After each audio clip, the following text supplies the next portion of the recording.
पांचवी चीज की, आखिरी चीज की, चार चीजें मैंने आपको बता दी, पांचवी चीज की बात करूंगी तो पांचवी चीजें होती हैं को हम कह सकते हैं शॉर्ट में यौगिक समाधि।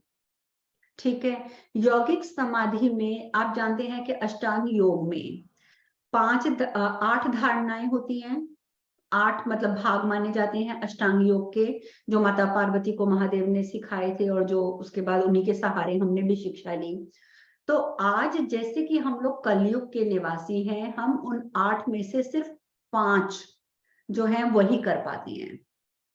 ठीक है, लेकिन अरे मैं पहले आपको एक इंपॉर्टेंट चीज बताने भूल गई। जो मैंने तपस्या की बात करी है तो उसमें प्राणायाम भी बहुत इंपॉर्टेंट है।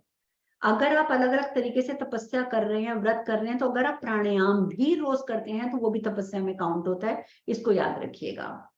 तो अब पांचवी चीज मैं बता रही हूँ आपको, अष्टांग योग की पहली 5 चीजों को आप छोड़ दीजिए और आखिरी की 3 चीजें जिनको आज कलयुग में कोई नहीं करता, अगर आप सिर्फ उन 3 चीजों को पकड़ लीजिए, अर्थात धारणा, ध्यान और समाधि, तब आप एक अपनी स्पिरिचुअलिटी का लेवल जो है वो स्पीड में क्रॉस कर लेंगे।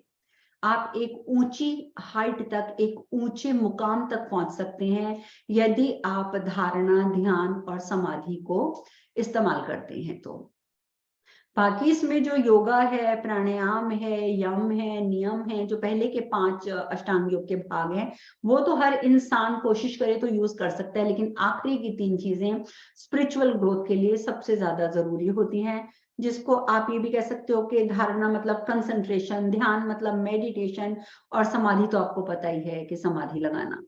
तो अगर आप इन तीन अष्टांग योग की इन 3 शाखाओं का पूर्ण रूप से आप इसका पालन करते हैं तो आप देखेंगे कि आपकी स्पिरिचुअल ग्रोथ बहुत बहुत बहुत जल्दी हो जाएगी।